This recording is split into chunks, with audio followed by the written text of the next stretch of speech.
Welcome back to another episode of Your Daily Real Estate. I'm Tristan. I hope you're having a great day today. This episode is brought to you by abrillianttribe.com. That's where we not only do coaching, but we help you with marketing and we help you build communities. We do a lot of things there. So check us out. And these episodes are meant to be about 5 minutes, sometimes a little longer, sometimes a little under, all having to do with actionable steps for your real estate business or just to motivate you in the right direction. Today is no different. I came across somebody called Robert Kierlin, and I've got lots of notes here in front of me. Robert Kierlin created a company called Fastenal that was founded in 1967. Not only is it an amazingly successful company, but it's a company that Warren Buffett says this is the way you should run a company. So he loves Robert Kierlin. In fact, we should all be looking to this company and the creator for some lessons. And I've got 10 of these leadership lessons for you today. But first, a little bit about Fastenal because I don't know that a lot of us know.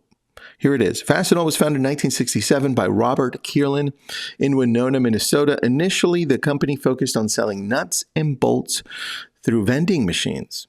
A novel idea at the time. Crazy, right? Over the years, Fastenal expanded its offerings to include a wide range of industrial and construction supplies, becoming a leading distributor in North America. The company grew rapidly due to its innovative approach to distribution, local branches that focused on customer service, and a unique business model that emphasized local inventory and a decentralized structure. Today, Fastenal operates thousands of stores and serves millions of customers worldwide. With that, you have Robert Kierlin, who is often seen as not only a great founder, but a great leader. And he had these principles for leadership that I want to share with you. In fact, there are 10, and I want you to write these down. If you can't write them down, let me know. I will send them over to you. I have them on a Google Doc, and I would love for you to review them deeper. Number 1, challenge rather than control. Challenge rather than control.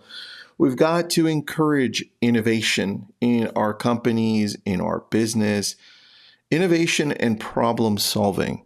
I think that becomes a challenge as we're growing because what we typically do is we want to take control of things. We don't want to delegate them. I watch this all the time when I'm helping businesses or I'm helping real estate agents. Like, but I can do it better. And that is the opposite of how you're going to grow. Of course, you can do it better. The challenge is you have to let go. But first, you have to show the people you're letting go to. Show them how to do this. Lead them. Challenge rather than control. All right, number 2, treat everyone as your equal. One of my favorite ones. By the way, number 10 is my favorite. But number 2, treat everyone as your equal. I wrote down here, foster a culture of respect and equality where everyone's ideas and contributions are valued regardless of their position. I think number 2 is close to another one here, but for me, when I look at this, I say, okay, I have time for everyone. Meaning, if I talk to you, if I engage with you, I'm going to listen to you and make you feel like you are important enough so that I will treat an executive, a president, the same exact way. I do treat everyone equally, and I want you to do that because we can learn from others when we're paying attention. Number 3, stay out of the spotlight. I like this one. Practice humility by avoiding the need for personal recognition. I think it's important when we are looking at staying out of the spotlight, not saying don't do social, don't go out there and talk, don't engage with people, not that. It's focusing on the team, focusing on the people that made things happen for you rather than taking individual accolades. I like number 3. Number 4, share the rewards. This one's pretty easy, but any benefits that you get, do your best to share them with everyone else or the people that are with you, your staff, your close people. Share the rewards. Remember, this is Robert Kierlin talking about how he grew Fastenal, right? Sharing the rewards. Number 5, listen rather than speak. This one is probably the biggest challenge for all real estate agents, prioritizing active listening. I think listening is a form of communication, and I think we forget that because when you listen, you connect further, you connect deeper, you connect better with people because they know that they are significant to you. They know that you care. And what happens when people feel like you care? They open up, they trust, right? So listen rather than speak. Number 6, see the unique humanness in all persons. This is the one that was similar to number 2. Number 2 was treat everyone as your equal. Well, number 6, see the unique humanness in all persons. Here's what I wrote down for this one.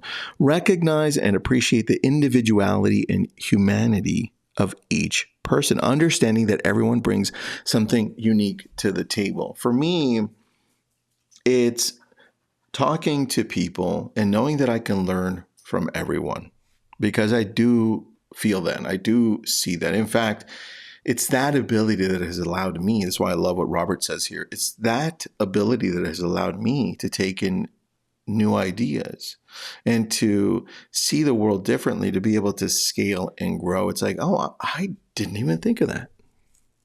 So I love this one. Number 7, develop empathy, cultivate the ability to understand and share the feelings of others, right? This is a very important one when you are growing your business as an independent contractor, as a team, as a brokerage, does not matter. Develop empathy. Practice that, right? Be aware of what other people are feeling by not thinking of what you're going to say next, instead of seeing how they respond, seeing their facial expressions. This is a tough one for people. Number 8, suppress your ego. I mean, we've all got an ego, right? And it's a challenge to keep it in check. I've got an ego. I wrote down, keep your ego in check to prevent it from interfering with decision making and team dynamics. Focus on the greater good rather than personal pride. I mean, you all know what to do on this one. This is a tough one. Number 9, let people learn. Encourage learning, very similar to number 1, right? Challenge rather than control. Well, this is let people learn. Challenge them. Don't just say, hey, let me do it for you. Let them learn because they'll learn how to do things differently that may benefit you as a company. This is talking about specifically your staff, your admins, your virtual assistants. Let them learn. Show them and then let them show you how they're doing it. Encourage learning and development. This is great. I remember here, let people learn. I remember with my kids, right? Letting them learn, showing them, and then stepping back. To me, that's a beautiful one. And number 10 is my favorite one. It just connects with me really well. Remember how little you know. And you know the whole saying, the more you know, the more you realize you don't know anything at all. I remember when I started reading heavily in college because I was a history major. I was like, man, I don't know anything. I'm not sure I can ever catch up. But this hits home for me. Remember how little you know. Stay humble and open to learning, recognizing that there's always more to learn and that others may have valuable insight. In fact, others will have valuable insight. And your biases block you from talking to them. It's like, no, they don't know anything. They see the world completely different than I do. Why would I talk to them? That's the reason. Anyway, these are amazing. If you need them, message me. I'll send them over to you on Instagram. I have them on a Google Doc. I put them all together here for you. Have an awesome day.